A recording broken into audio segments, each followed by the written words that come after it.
If you're watching this video, stop what you're doing, open up Pokemon Go, and transfer all of your legendaries, like right now.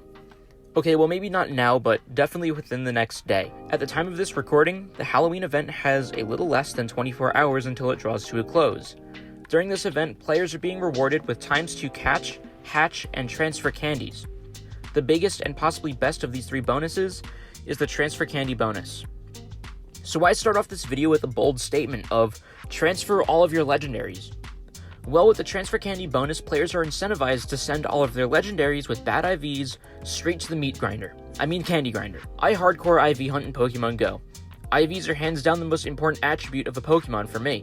I queue up any legendary Pokemon below a certain IV threshold, and at the moment I currently have at least a dozen of each legendary that have suboptimal IVs. I try to schedule special trades with my best and ultra friends regularly. This is in part to get some extra candies out of an otherwise garbage Pokemon, but I also already enjoy doing trades regularly so that I can get that sweet chance at a lucky Pokemon. But if my Pokemon Go playing peers aren't available to do a trade that day, then it's a lost opportunity. It's one extra day that I have to go without doing a single trade, an extra day that I can't try getting a lucky Pokemon. And at the end of the day, trades in Pokemon Go are expensive. Stardust is easily the most valuable resource in the game, since candies for legendaries can just be easily obtained with a surplus of rare candies. So considering the Stardust costs, and that you and everyone else needs to organize being around to do legendary trades, it makes offloading your hoarded legendaries quite difficult. And especially in my case, where I have well over 150 stockpiled legendaries just waiting to be re-rolled. And with Pokemon Go's limitation on the frequency of special trades, that's many months that I would have to wait to offload every single legendary that doesn't have good IVs, and that's assuming I can get guaranteed one person to trade with me every single day. Realistically, we're talking about a half a year at minimum to mirror trade with people regularly. So you're probably wondering why I'm advocating for people to mass transfer the legendaries right now, if people can just mirror trade those same legendaries and get a chance at a lucky Pokemon. Well, there's two reasons. One, because lucky Pokemon aren't easy to obtain, and two, because of the candy bonuses from doing trades. For starters, lucky Pokemon aren't that easy to obtain. According to the Sylph Road, Pokemon with an age of less than a year old only have about a 1 in 20 chance of being lucky on any random trade, and Pokemon between 1 year and 2 years old have a 1 in 10 chance. Most of the Pokemon I have listed for trade are newer than 1 year old, and the rest of them are between 1 and 2 years old. So my average expected chance at a lucky Pokemon is approximately 1 in every 15 trades. Assuming this holds true, in every 15th trade I can get my quote promised lucky, that's only approximately 10 lucky legendaries that I can statistically guarantee myself if I do all 150 trades for reroll.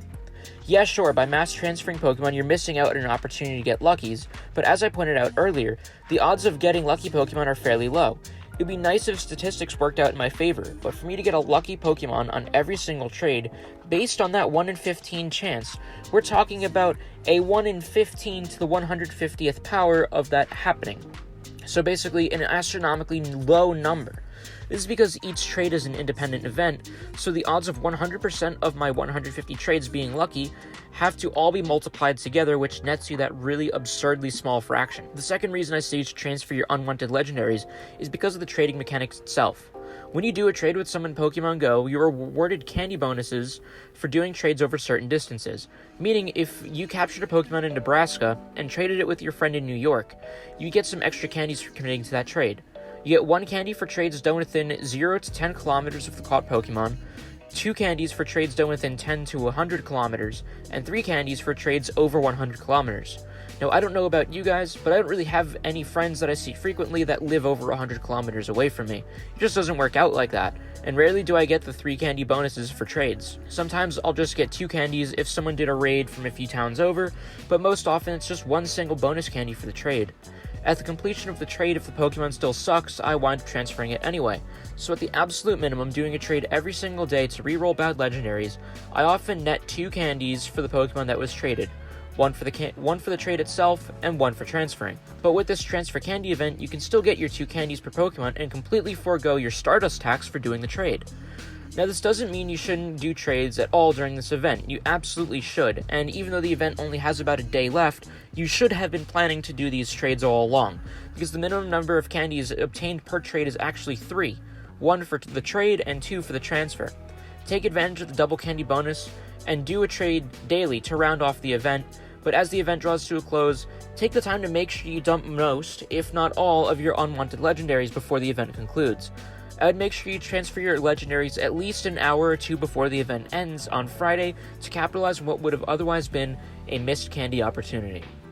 Anyway, that about wraps it up for this Pokemon Go video. Thank you guys so much for watching. If you enjoyed, be sure to hit that like button and subscribe. Leave a comment below with your thoughts. Let me know what you think, if you want to see more Pokemon Go videos.